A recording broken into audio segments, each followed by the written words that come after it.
Bond. James Bond. Hi, this is Robert Davi, and you're listening to Cracking the Code of Spy Movies. Stay tuned. Today, we take apart the gadgets in two of Roger Moore's James Bond movies, The Man with the Golden Gun from 1974 and The Spy Who Loved Me, 1977. And we thank Robert Davi for his intro for us. If you have not yet listened to our interview with him, do so. He tells some great backstories and is fascinating. All right, let's get to the gadgets. The Man with the Golden Gun. This is Dan and Tom from SpyMovieNavigator.com and our show, Cracking the Code of Spy Movies. All right, the Golden Gun, of course, was the best gadget. Made up of a pen for the barrel, a cigarette lighter for the chamber, a cigarette case for the handle, and a cufflink for the trigger. Now, I really liked this gadget. It's cool. They named the movie after this gadget, Yeah. right? Because it's The Man with the Golden Gun. Yeah. It's such a simple device, but so perfectly well disguised. Yeah. If you just saw those individual parts, you would absolutely not think anything of it, which to me is why it made it such a phenomenal gadget, because It is. I always wondered, though, because I don't think there's any time in the movie where he really has to hide that he's going to shoot somebody. Does he? Or I don't know if he has to hide, but he uses some of the devices, pieces of it. Yeah, I mean, I would think he would just keep it together and take it out and shoot somebody. Well, but if you have to go through security somewhere or something, to some event or something, nobody would know it was there. I guess. All right. If you take a look at something like the Clint Eastwood movie, In the Line of Fire, there was the gun they had to smuggle in, and it was made out of wood. Yeah, right here, you just have the individual pieces there. Nobody would think twice. I like the concept. This Golden Gun, all right, for 1974, this was a fascinating little gadget and has a little more oomph than the AR-7 collapsible rifle in From Russia with Love. I mean, that was, again, a component kind of rifle. But real spies in the real world used ordinary objects that revealed guns, like belt buckles, pens, lighters, and more. Real stuff in real spies. Is that a Felix lighter, Dan? Huh? Is that a Felix lighter? Yeah, I know. He says that in For Your Eyes Only, I think. Yeah. All right. There was even a cigar pistol, a wrist pistol. Remember the Moonraker wrist pistol, of course. And I think the Wild West, I think West had a wrist pistol, right? Yeah, the thing you flicked your wrist, the little Derringer, yeah. Yeah, a little Derringer. All right. Single-shot cigarette pistols. You remember the one in You Only Live Twice? This cigarette can save your life. Remember that? Shoots a little propelled bullet. There even was a glove gun that had a contact plunger at the end so that if you punch someone, the gun would fire. I mean, these were real That's things. A punch. Yeah. Boom. You hit him with your wrist and you shoot him at the same time. Yeah. I mean, that's pretty cool. So all that stuff was real. So this component gun is pretty cool. And of course, Scaramanga was so good with his gun, he only needed one shot. So the gun held one bullet. That's and how much did he get paid for that? $1 million. All right, so that's a good gadget, and the main gadget of the movie, since, like you said, Tom, the movie is named after it. Then you got the Solex agitator. No, This gadget turns energy from the sun into power on Earth, and it collects all this energy in a solar energy power station. Well, in 1973, there was an oil crisis going on in the world, and so a device like this would be worth billions of dollars or pounds. We could use a Solex agitator today. Technology-wise, we're still nowhere near executing this concept. There was talk of building at one time solar collectors in orbit and then beaming the energy down to the Earth to store and distribute, kind of like they're talking about here. They had problems with the concept of getting the energy down to the Earth, though, and of course the storage part. That could be a problem. That part they haven't figured out yet. To me, isn't this just a really elaborate solar panel, using today's terms? Well, I mean, no, they collected it. The design for this was crazy. It was, I mean, yes, we're harnessing the sun for energy, which we've been doing since at least 1883. The first photovoltaic cell came out in 1954. Solar cars came out in 1955. Man, we should have those again. I'm sorry? We should have solar cars now. We should have solar cars now. Communication satellites in 62. Huh? There was a spacecraft that used solar in 67, and in 1974, commercial buildings started using solar. So I'm missing something here, because we even have solar farms that can generate electricity to be distributed to everybody on the grid. So I'm not sure what the deal is here. Well, the concept has been around a long time, like you said, but I think in Scaramanga's case, it harnesses the power of the sun and stored it. And I think this is what scientists have talked about, again, for decades, putting solar sails, like we said, and bringing it down to Earth. They have a problem with collecting it on Earth and storing it in a massive way, but bringing it down from Earth orbit down to the Earth is an issue. Now, they weren't dealing with that issue in this movie. They collected it right from Earth. Right? Yeah. From the big rock. Yeah, so the big thing was that they were able to store it? Yeah, I think so. Storing it and then able to distribute it at will whenever they wanted. And I think that's the key here. But we really can't do that in any big way. Solar farms actually come the closest to it, like you were mentioning solar farms, because they do store energy in batteries, I think, though. And so that would be a lot different if you're trying to collect gazillions of units of energy from the sun in an Earth orbit down to Earth. But anyway, I don't know. I think maybe here the Solex agitator is really kind of a MacGuffin device. You know? Oh, absolutely. Right? It's absolutely, because you don't really care about it. Yeah, you don't really care about it. All right, so let's get to something more down to Earth. Oh, jeez. Oh, well. All right, Scaramanga's flying car. Oh, so we're going down to Earth and we're going to talk about a flying car. The flying car is a pretty neat gadget. One of our favorites, I think. I liked it. It's a small car, and a lot of people think it's a Ford Pinto with wings that could be attached to it. And then the instrument panel changes for airborne flight, kind of like the instrument panel changed in the Lotus Espirit and The Spy Who Loved Me when it became the submersible, which was pretty cool. Tom and I were at all of those locations in Sardinia, Italy, where they filmed the scenes with the Lotus, where it came out of the water, where it went into the water, where it was delivered, everything. The chase was very cool. Beautiful. If you ever have a chance to go to Sardinia, just do it. Fabulous. Absolutely fabulous. So we can give this one a flyer. Oh, God. And say, yeah, we could kind of believe it. It really did not work. Not very well. But was a very cool idea. Not as cool as the barrel roll over the canal, though. That was fantastic. That's got to be one of the best stunts ever in any movie. Yeah. Boom. That was great. Yeah. Now, so I read a comment on Movie Clips where somebody talked about this, and somebody named Rob said that it was an AMC Matador on the ground, but a Pinto in the air. If I go to carenthusiast.com, and they cover the cars for all the Bond movies, they give a different story. Okay. So they say that the car is a Matador coupe, an AMC Matador coupe, and it could only fly about 500 meters. So what they did was they replaced it with a meter-long remote control flying model. Oh, yeah. And filmed it in the air. Okay. So I ended up finding that Matador answer that you had, where they were saying it was a Pinto, but I don't believe that's right. I think the Matador one is correct.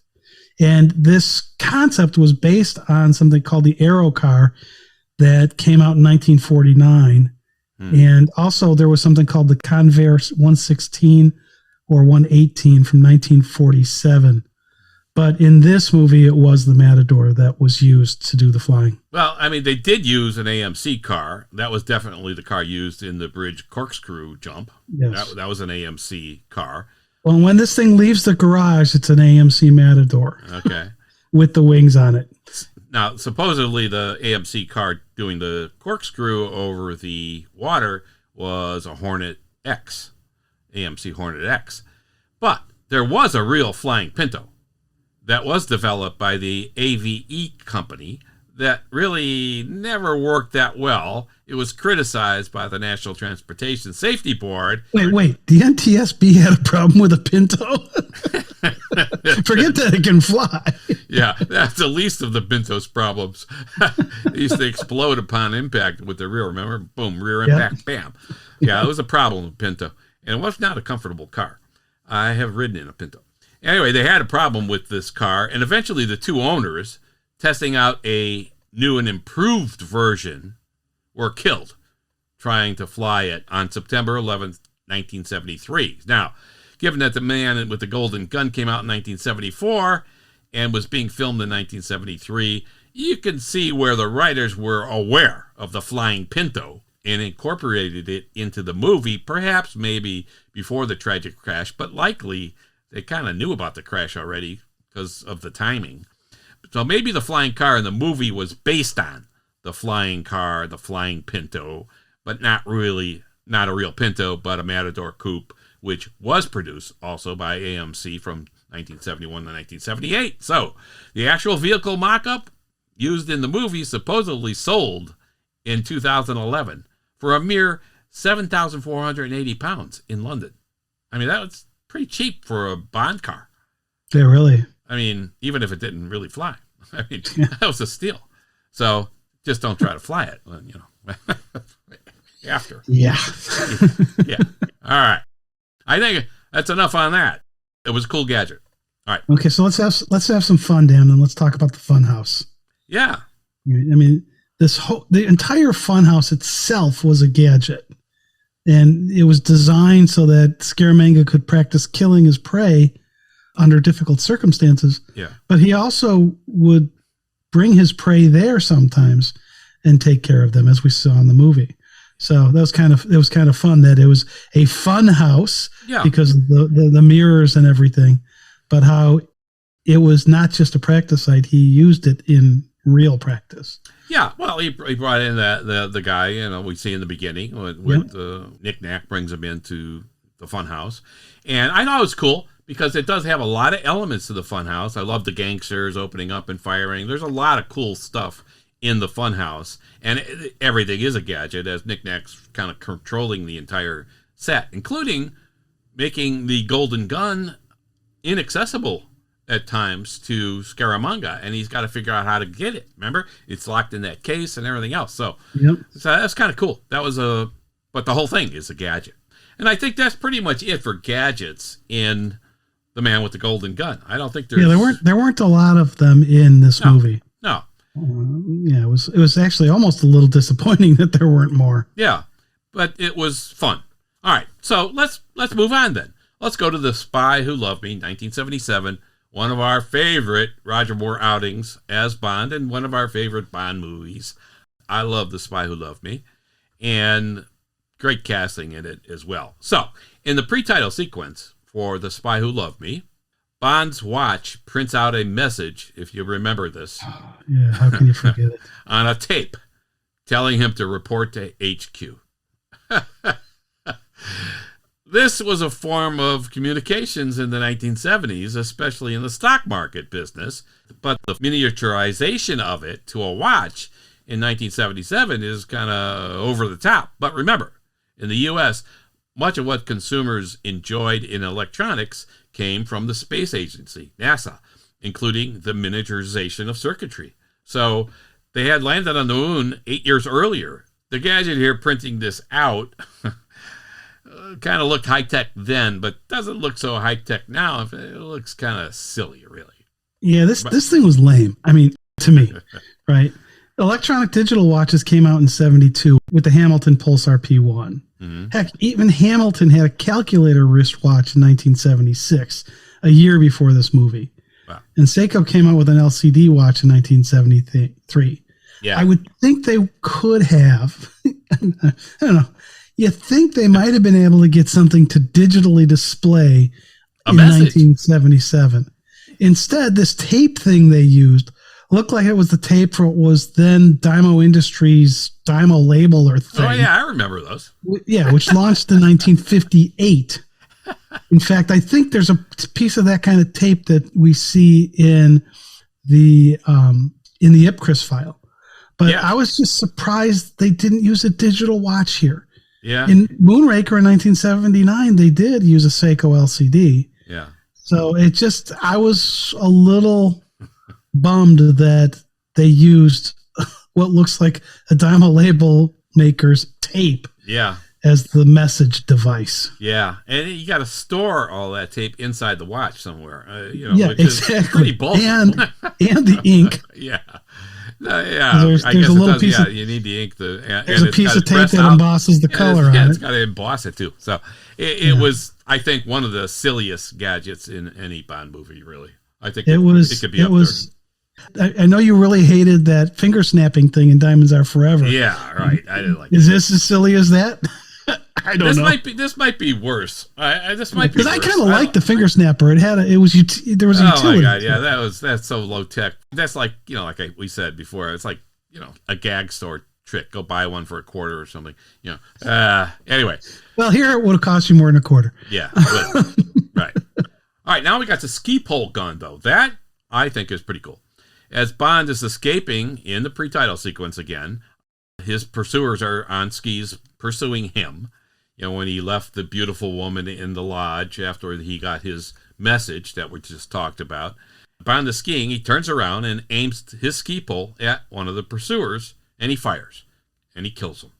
Of course. He's moving backwards, Yeah. aiming at a moving object with the ski pole gadget thing. Yeah. And of course he hits his mark. Yeah. They've been missing him firing all this time with bullets, Yes. but... they don't practice enough, like we've always said. The enemy, they're not good at that.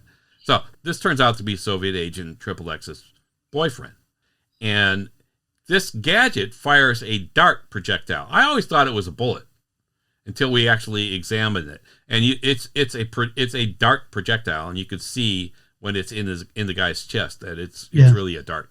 So we can go down that slippery slope by say that that's believable. You could do that. What is it with you today with these lines? Oh my goodness. Bummer. Okay, so I got one for you. Okay, yeah. What? Okay. The submarine tracking system. Now that's a key gadget in this movie, and it allows Stromberg to identify the locations of submarines all over the world. Yeah. So this definitely seems like a relatively viable technology. It's a viable gadget for him. Yeah.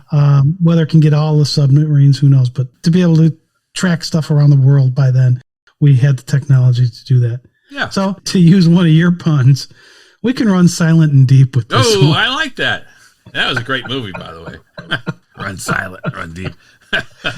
Okay. But it's so it's that's a believable gadget. This one's a believable one. We can keep going then. And again, it's the centerpiece of the movie, right? Centerfold? No, that's Bond and On Her Majesty's. Yeah, he's looking at the tracker. Oh boy, yeah. Oh, that's what he was looking at. Yeah, right, exactly. She was holding it in her hand. Yeah, that's it. Of course, the biggest gadget of them all is Atlantis, Stromberg's underwater headquarters. Hey, Dan, that's a pretty all-encompassing gadget with a lot of internal gadgets. It is. I'm glad you said that. Now, really, it's actually not really practical, but you think? But okay, a billionaire can probably build one. And I always wondered, though, now you see that nice long room where Bond and Stromberg are sitting at a long table. Remember that? Oh, yeah. At one point, and again, he goes back later and he shoots him through under the table pistol tube. Where the heck is that long room on Atlantis? When it rises out of the water and you see it, you go, where could that room be? Well, the whole bottom of Atlantis, that could be just one long room like that. It did not look like that, but all right. Maybe it's on the bottom. I'm going to give it a modicum of possibility in that I think it could fit in the bottom of it. Okay. All right. I had no ideas where it could possibly be. All right. Now, another part of this that we did like was the elevator.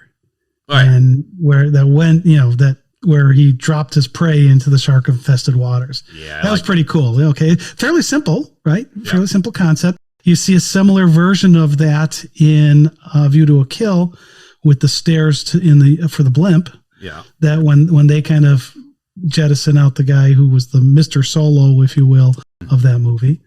Right. But we've seen bridges that open to dump other targets into shark, piranha, or python infested waters as well. Yeah. In movies like Moonraker, Yep. where Bond wrestles that python. Thunderball, we've got the pool at Palmyra, which has the sharks in it. And that's actually one of the more searched terms that from our website, Spy Movie Data database. The golden Spy Grotto Movie. Sharks. Yeah. Check out our database on our website, spymovienavigator.com. Yep, Spy Movie absolutely. Database. Cool stuff. Yeah, now in You Only Live Twice, we have that scene where Blofeld flips that switch to kill Helga for her failure to kill Bond. He does it by the switches by the pedal. Oh, yeah, you're right. Yeah. And it collapses that bridge she's walking on. Yeah, and she gets thrown into the piranha-infested waters there, right? So that's good. And I think Eon Productions has some kind of fixation on dropping people into shark-infested waters because we really see it in License to Kill when Felix Leiter gets partially fed to the sharks by Sanchez's goons. Yeah, that's a great scene, and Tom and I were at that facility in Key West, Florida. Pretty cool. Yeah. Now in License to Kill, actually, he doesn't fall into the water. They're lowering him into the water by some type of winch or something. But it's the same concept. Sharks are going to eat a human body. So there you go. How you get there is not that important. Yeah, and to me, the doors open up and the sharks are in the water waiting for whatever's coming in. Yeah. Right. So okay. All right, Jaws teeth. Let's take a look at those because, hey, it's got to be a gadget. But there's a backstory to Jaws' steel teeth, which you really don't get in the movie. And the backstory is he was injured by the secret police in Poland, and he was beaten with hollow steel poles covered in rubber until he was left for dead, and his jaw broken beyond repair. Wait. Yeah. Where'd you come up with that one? Well, this is according to the novelization of the movie, The Spy Who Loved Me. You remember, Fleming's novel, The Spy Who Loved Me, has nothing to do with this movie, and Fleming did not want that novel turned into a movie the way he wrote it, because he did not, it wasn't that popular the way he wrote it. It was written in third person or something. Yeah, it was third person, yeah. Yeah, weird. It was kind of She was telling her story. Yeah. So, but anyway, the novelization of The Spy Who Loved Me by Christopher Wood, he brings all of this out in there. So you might take a look at that. In the same source, his name was, I'll try to get this right, this is Jaws' real name, Zbigniew Krzyzewski. Yeah. Easy for you to say. Yeah. Of course, none of this comes out in the movie, but this is all in the Christopher Wood's novelization, The Spy Who Loved Me. So check that out. But it's definitely a gadget, and he chews through chains, car cables, and more. Of course, in real life, that was licorice, I think they said, that he was chewing through. But well, that would be easier to chew through. Yeah. The steel might be tough enough, but you still need powerful jaws to do anything with steel teeth, though. So it's powerful I still don't think it's that believable. Another pun. Powerful jaws. Really, Dan? What is going on? I didn't even realize that one. That was good. Yeah, that was. You didn't have that one in your mind. Okay. But so I don't think it was too believable. Yeah, yes. It's kind of like Tee in Live and Let Die, when he has that mechanical arm and he takes Bond's gun and he holds it in one hand and then bends it with the mechanical arm and bends Bond's gun. Well, the other hand's got to be a vice to hold that thing steady. It's for you to bend it with a powerful device. So that's unbelievable too. Anyway, so here you got his. But it looked good. Yeah, it looked good. And hey, Jaws was fun in this movie. I liked him in this. Well, yeah, it was so much they brought him back. Yeah. All right. Now, one thing I like about the Bond movies aren't just the major gadgets we see. Sometimes it's the side gadgets that are exciting. Yeah. And some of them are exciting and some of them are just kind of like, oh, that was pretty cool. Right. And the microfilm reader's another one of these side gadgets. Yeah. I mean, because they got that microfilm from Excalibur in Cairo. Mm-hmm. And he's the one who's got the submarine tracking plans. Right. Bond gets to examine the film, though, with his portable device while Anya's sleeping on the boat on their way to meet Feluca. A few moments later, though, Anya knocks Bond out with another side gadget, which is the cigarette, which instead of puffing out or shooting out a projectile like we saw in You Only Live Twice, this is a knockout powder that comes out of the end of the cigarette. That's cool. And it's a pretty good device, and she plays it off pretty well. Yeah, believable.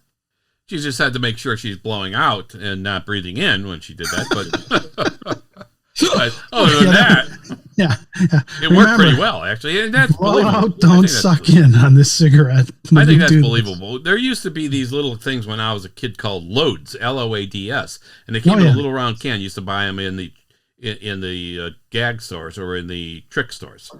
And you stuck one in the end of a cigarette. When someone lit the cigarette, it would explode. I mean, they actually sold this stuff. I actually used those. We used it on my aunt. Yeah, my dad was in his office typing. He was typing on something, and all of a sudden I hear this thing go off. And I hear this, Tommy! Yeah, they were not happy. My aunt was not happy either.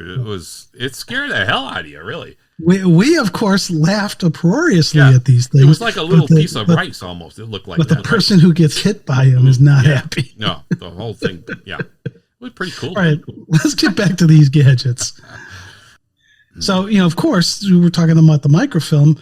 Microfilm has been experimented with for a long time, starting with this guy, John Benjamin Dancer, who, and I'm sure you knew this, he's known as the father of microphotography. Oh, I did not know that. So there you go. And so, microfilm's been around for quite a long time. Yeah.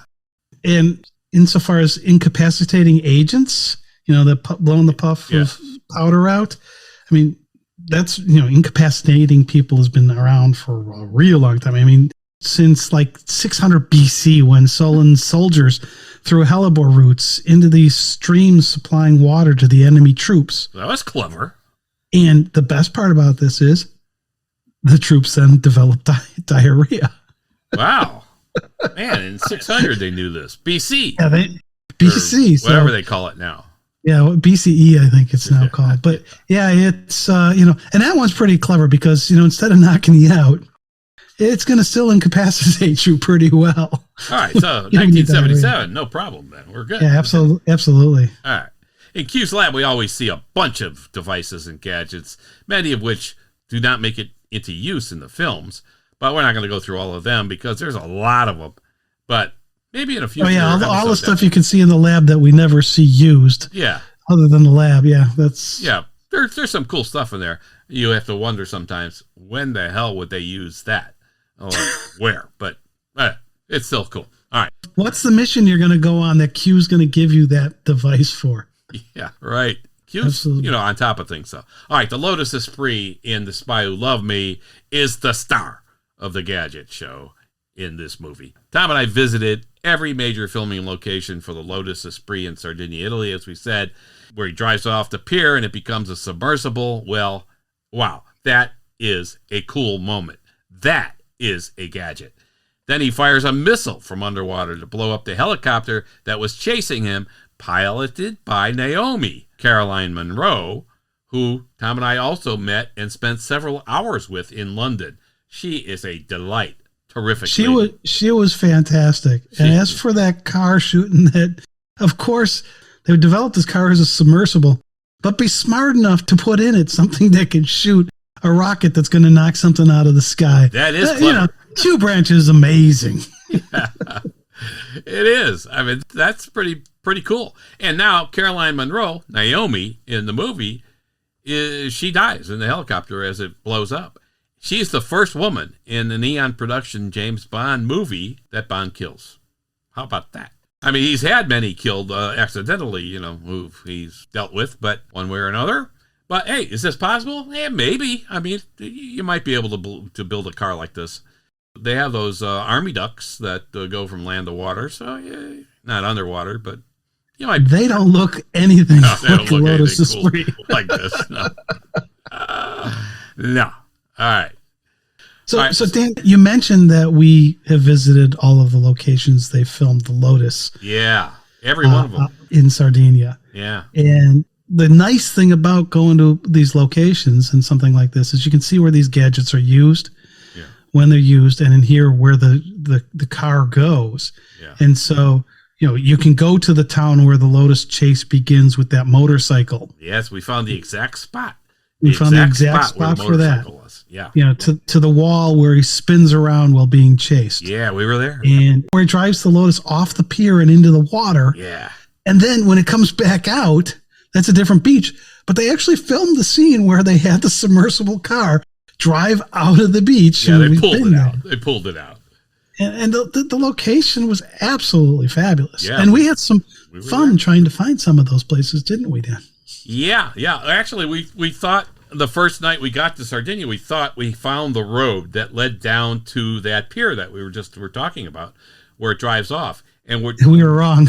We rented this car, and we're driving down this kind of like a hard sand dirt road. And it got bumpier and bumpier.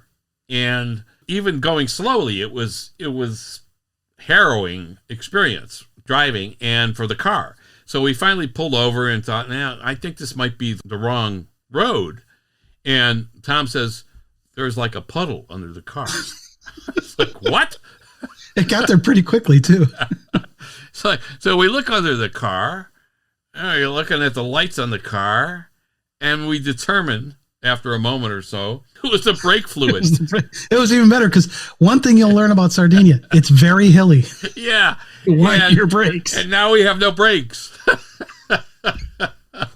So we limped back to the hotel with our hand on the handbrake and driving very, very slowly because it was only about a mile away, but we still had a little more of this crazy road. And we made it, and they came and picked up the car and gave us another car. Now, remember when they came to pick us the car? The guy comes with his son. The guy had his son with him. They dropped them off, and we said, there's no brakes in this car. He said, no, it'll be fine. He's talking in Italian. It's like, okay, all right. So he takes off in the car we just had him pick up with his kid, which was just that crazy. was bizarre. So Dan, there was a line in that John Daly, a golfer, has used, and I believe he was quoting Richard Pryor. I think we killed the car. Yeah, we didn't tell him about the road we were down. No. Oh, although we did see that car back at the airport being rented. Right, yeah, being rented again, like 2 days later or something. It was like, so hopefully they just fixed whatever. Hopefully it was just we knocked off a tube or something. All right. So one of the other cool things in the scenes in Sardinia is another gadget, and it's where the motorcycle has a sidecar. Oh, chasing the Lotus. Yeah. Yeah, well, chasing the Lotus. Yeah. And he launches the sidecar as a missile to try to blow up the Lotus. Yeah. Except, of course, Bond gets out of the path of the thing, and this guy ends up driving the sidecar right into a mattress, or shooting this sidecar right into a mattress truck. Yeah, well, of course.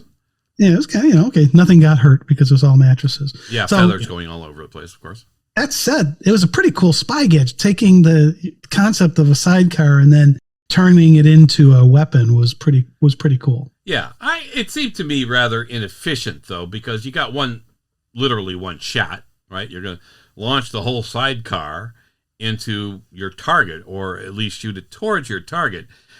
Maybe a sidecar should hold like several missiles that you can fire, maybe one at a time or all together, but still, it was still cool to see. And of course, it set the man with the golden gun only needed one bullet. You only need one sidecar. You only need one sidecar, not You're this good. guy. And of course, it gave us the great line, all those feathers that he still can't fly. All right. That's a great line. Okay. All right, the wet bike. The wet bike is another gadget. This is kind of a precursor to personal watercraft like jet skis and skidoos and stuff. And it's indeed innovative for the time. So we're including it as a major gadget. The wet bike in the movie actually worked. And Roger Moore was actually riding it. And in his Bond on Bond... Wait, Roger was doing his own stunt? Yeah. In his Bond on Bond book, he claims he fell into the water a number of times, requiring more makeup, clothing change, etc., before they finally got the shot right. So that's what he said. in his book, Bond on Bond. So the wet bike actually was produced from about 1980 through 1992, when other personal watercraft companies kind of took the lead, like jet ski and wait, right? though. Let me correct your timeline here, though, because the Kawasaki jet ski, which is where the name jet ski comes from, they released that in like 1972 or 1973. So this was before the wet bike. Yeah. So that's maybe they weren't too popular. The timing seems to work, but maybe it's the style, because some of these watercrafts like this, you would have to ride standing up, and others you would ride sitting down. Yeah. So I don't. It could just be the order that those things came out of. Okay. Because the original jet skis, I believe you had to stand up on. So it might be a slight distinction there between those. So I'm not sure. All right. The escape pod was the final major gadget here. Stromberg had it at the ready in case he needed to escape Atlantis. But Bond and XXX managed to get into it and escape instead. Was that what they did? They were escaping? Yeah. We have a similar device, of course, in Diamonds Are Forever as an escape device from the oil rig. Sure, why not? We could believe you have an escape device. I mean, good planning. What the hell? Sure, have one, just in case. Bond movies are escapist films anyway, right? Hey, come on. Hello. Escape. Boom. All right. Well, you know what? Let's escape from talking about these two movies.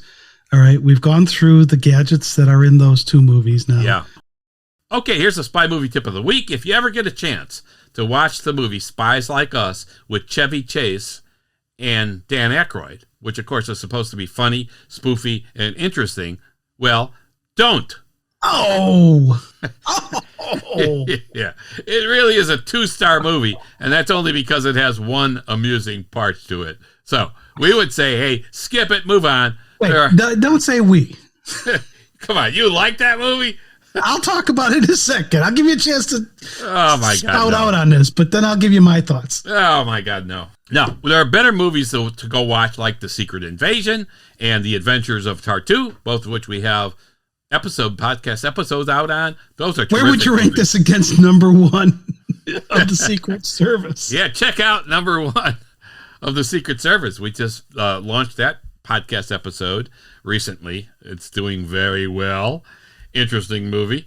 All right, listen to these podcast episodes and then watch these movies, Secret Invasion and The Adventures of Tartu, and our episodes will help enhance your viewing experience. But Spies Like Us, I would say, skip it. Come on, Dan. I mean, I'll admit this wasn't a great movie. Thank you. But we did disagree on number one of the Secret Service. Yeah. I thought you should just skip it. And you're like, well, why not?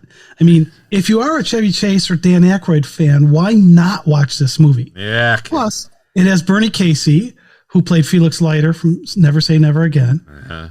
Derek Meddings helmed the special effects in Spies Like Us. And he was part of the Moonraker visual effects team, nominated for an Academy Award for Moonraker. Yeah. He won a special Academy Award for part of the visual effects team for Superman. Yeah, go watch those movies. And he also did the special effects, miniatures, and or visual effects on Live and Let Die, GoldenEye, The Man with the Golden Gun. He's good. And For Your Eyes Only. So you know the effects are going to be good. And especially, in a movie like Spies Like Us, there's even a laser that they have some fun with. Oh my God, a and laser. You know how I like lasers in a movie. That's why I did that episode on it, the video on it. Yeah, we have one on the 12 uses of lasers in spy movies. Okay. In spy movies. So I think this is one of those movies that you and I are going to just have to disagree on. Yeah, I agree it might be 2 stars, but when you're saying skip it, a 2-star movie, if you're just sitting there, you're having a cocktail one night, why not? And especially if you're Chevy Chase. Nothing else to do. Watch that. If you're a Chevy Chase or Dan Aykroyd fan, why not? Yeah, they weren't even all that funny in it, actually. Dan Aykroyd wrote it too, which I was surprised. All right, that is a wrap. Well, wait, I think we should do an episode on that movie, Dan. I think so too. Lots of gadgets we looked at today from a couple of Roger Moore Bond movies. This has been Dan and Tom from SpyMovieNavigator.com and our podcast show, Cracking the Code of Spy Movies. Please subscribe to our show in your favorite podcast app and on YouTube. Yeah, we're all over social media too. Thanks for listening. We appreciate it.